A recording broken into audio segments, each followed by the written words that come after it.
Tocqueville was worried about the process of centralization because it destroys countervailing powers. It lays too much power in the hands of the politicians in the center of the political network.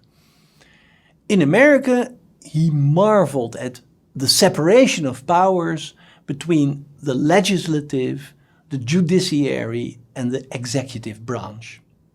And of course, this was a French invention. This is the famous trias politica, the tripartite system that was championed by Montesquieu, whose work Tocqueville admired. But what struck this French intellectual was that the Americans not just talk the talk, but they walked the walk. Their judges are really independent.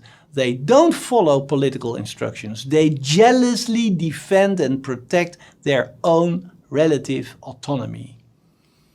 The President of the United States, of course, is a very powerful man. He preserves, protects, and defends the Constitution, but he doesn't make the laws, and he is permanently controlled by Congress. And if he wants to be re-elected, he has to listen carefully to the people who voted for him. If you want to safeguard civil liberties in an egalitarian society, you need a completely free press.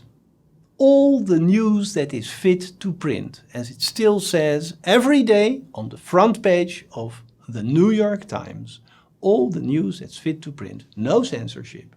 No government involvement in what journalists should or should not write. A free press is an independent force that the people in power now have to take very seriously when they are involved in machinations that do not endure the clear daylight, when they are corrupt, and sometimes that is the case in the world of politics, of course, then they have to fear the bloodhounds of the free press, who, with their investigative journalism, will try to track them down and will try to publish without mercy about their fraudulent behavior, and that may destroy their chances for re-election. Tocqueville was sometimes impressed by what we today would call grassroots politics. Ordinary people getting together and organizing a pressure group, a lobby group, in order to get something done. Let's say to have a school in their village. What they do is they put pressure on the local politicians. They threaten not to vote for them next time if they don't listen to their demands.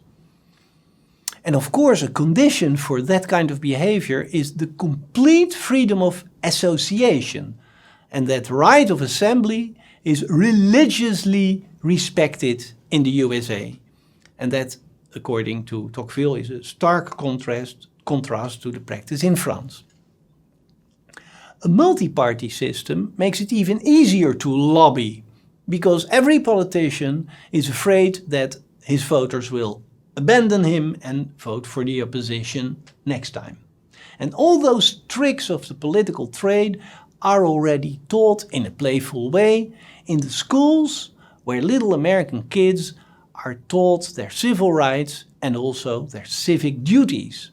Grassroots politics is the heart and soul of the democratic system.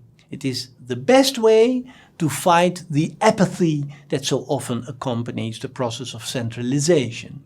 In fact, local politics is the best antidote against the danger of an imbalance in power between the center and the periphery.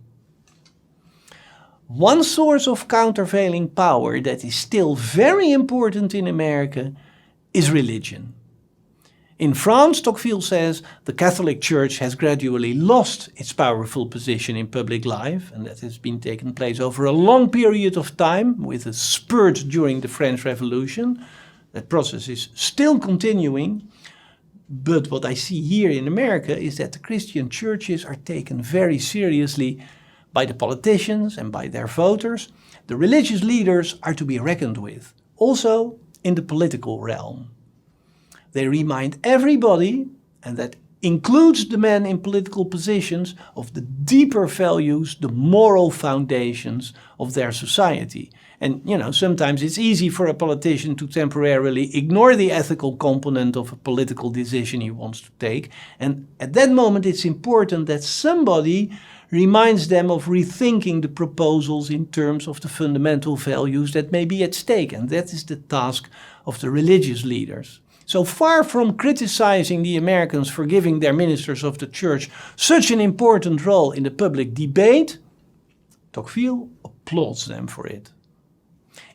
And also the federal system in America, where the power of the politicians in Washington is always circumscribed and limited by the power of the different states that vigorously defend their own autonomy vis-à-vis the federal government, is an instructive case of how to combine democratic equality with freedom. What it all amounts to is checks and balances, countervailing powers, institutional arrangements and cultural habits that counteract the tendency towards centralization. When politicians have to monitor the critical reactions of their voters, of the newspapers, of the churches, of other politicians working on other levels or in other branches of the system, then there is hope for a democratic practice that does not crush the freedoms of the individual citizen. And that is one of the lessons that we can learn from our friends across the ocean.